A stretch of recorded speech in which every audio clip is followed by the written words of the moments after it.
not going for Hajj? Don't worry, you're not alone. But what can we do in these 10 days to make the most of Dhul Hijjah?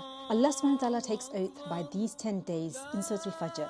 He says, Wal Fajr wa layalin ash, by the dawn and by the 10 nights. Scholars have differed what these 10 nights refer to. Some say it refers to the last 10 nights of Ramadan.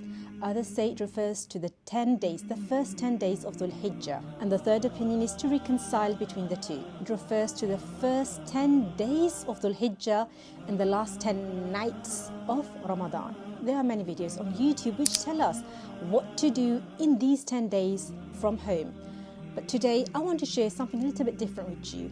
I want to focus on authentic narrations, Sahih or Hasan, which directly talk about a'mal, which should be done in these 10 days. So I'm going to share with you 5 prophetic actions which we should follow in these 10 days of Dhul Hijjah. The first one, it's the most obvious one. It's to fast on the 9th of Dhul Hijjah, the day of Arafat. Rasulullah sallallahu alayhi wasallam was asked about fasting on the day of Arafat. He replied, fasting on the day of Arafat is an expiation for the preceding year and the following year. So guys, just one fast on the day of Arafat can purify our minor sins for 2 years.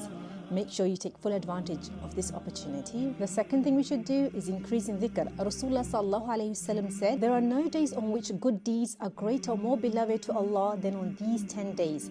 So recite tahleel, takbir, tahmeed. Tahleel means to say la ilaha illallah.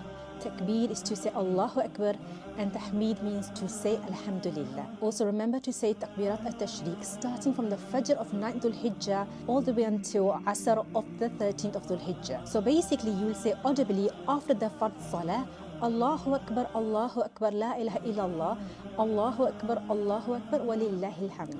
The third amal is to make sincere dua. Rasulullah sallallahu alayhi wasallam said, the most excellent dua is the dua on the day of Arafah. And the best of what I and the prophets before me have said is there's no God but Allah alone without partner. La ilaha illallah wahdahu la sharika lah.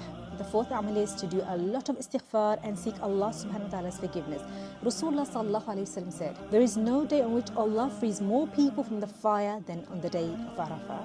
Finally, the fifth amal is udhiyah or qurbani. This is to sacrifice an animal on the day of Eid, and this is only for those who can afford, following the Sunnah of Prophet Ibrahim alayhi salam. Rasulullah sallallahu alayhi wasallam said, the day of Al-Hajj al-Akbar is the day of Al-Nahr, the day of sacrifice. And Rasulullah sallallahu alayhi wasallam himself gave an extra udhiyah, an extra qurbani for the ummah. And from this we learn it is rewarding to give extra qurbani if you can afford to. If I've missed any, then please do share in the comment section and share this video with anyone who would like to make the most of these 10 days of Dhul Hijjah from home. And also don't forget to like, subscribe and turn the notification bell. Take care. Assalamu alaikum wa rahmatullah.